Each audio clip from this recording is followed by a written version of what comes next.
Alam mo yung tropa kong si Mantol.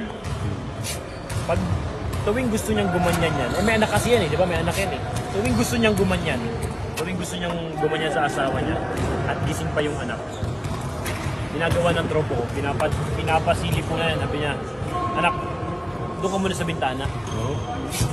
Mag-ano ka muna, tingin-tingin ka muna dyan sa bintana. Kasi gaganyan siya eh, para di ma-istorbo. Binubola ba niya? Eh, pagkatapos isang beses ba, pagkatapos niyang gumanyan, pinapunta niya ang anak niya doon eh. Pagkatapos niyang gumanyan, sinanong niya ngayon yung anak. O anak, anong nakita mo sa bintana? Sabi ganyan, sa bintana. Sabi ng anak niya, Tay, yung kapitbahay, yung mag-asawa, nag-6. Oh. Isip siya ngayon. So marunong mag-cellphone? Bakit? Sabi niya, bakit? Paano mo nasabing nag-6? Eh tay, yung anak nila, nakadungaw din sa bintana eh. Oh, ayun ba? Nakadungaw din.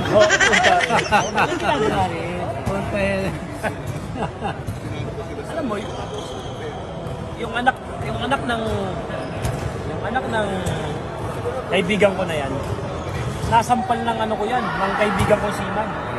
Oo, nasampal yan. Nasampal yan. Paano ba? Isang umagay, puyat ang tropa ko si Iman, puyat. Sabi ng asawa ngayon sa anak, ng asawang babae, anak, isingin mo na tatay mo at mahuhuli na sa trabaho. Pumasok ang anak. Ayaw magising. Nay, lumabas. Nay, ayaw gumising ni Papa eh. Kahit anong gawin ko, ayaw gumising. Gawin mo lahat at mahuhuli na sa trabaho. Gisingin mo yan. Pumasok ulit yung anak sa kwarto. Paglabas, umiiyak.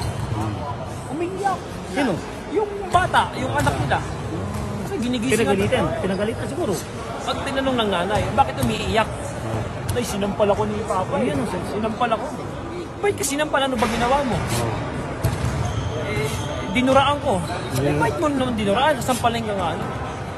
Nay, narinig ko kasi kayo nung isang gabi. Sabi mo, duraan mo para pumasok eh. Ayaw, di ba? Kaya dinuraan ko. Sinampal to, no?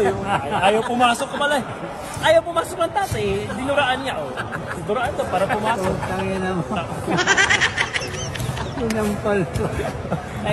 Yung anak kasi ng Siman na yan, tuwing umaga, tinuturuan din ng nanay yan ang bilang hanggang 10. Bilang, Eh yung bata, hindi nakapokus na hindi niya alam paano bilangin hanggang 10. Sabi ng nanay, ang bubo mo naman nak, hanggang 10 lang, hindi mo kayang bilangin. Si tatay nga eh, sabi niya kay Inday hanggang 3 lang ako, hindi ko na kaya.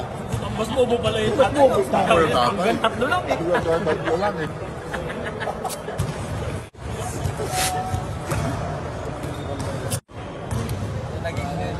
Si May kasi sa bintana lagi.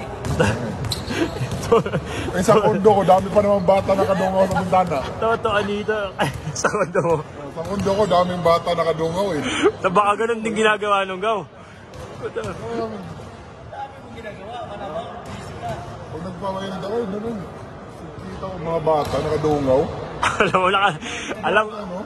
Alam niyo na ngayon ha, pag yung anak niyo nakadungaw, pag may mga batang nakadungaw sa bintana, alam niyo na kung bakit. Ayan, alam mo na. Yan pala yan.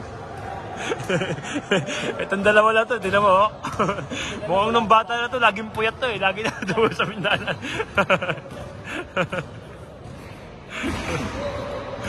Yan ba yung nakulong to? Oo, yun yung nakulong. Oo, yung dumating siya sa kulungan, siga na kagad. Siga na kagad siya. Nagsisigaw na kagad siya kung sino pa yung mayor dito? Eh wala yung mayor, naliligo. Sigaw pa rin ang sigaw. Sabi niya, sino ba mayor dito? Kanina pa ako dito eh. Gusto ko makita yung mayor. Sakto lumabas yung mayor. Ako yung mayor dito. Bagong ligo. Bakit ka sumisigaw kung sino yung mayor?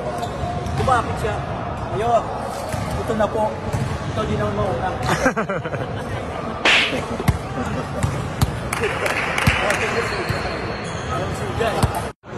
Oh, mga idol.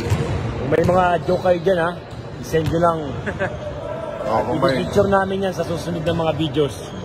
Kung may mga jokes kayo dyan, i-comment comment niya lang sa baba, sa description box, sa comment box.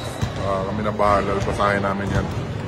Para good vibes lang. Send nyo sa number ni Junmar 0917. Mga kwentong seaman. Mga kwentong seaman.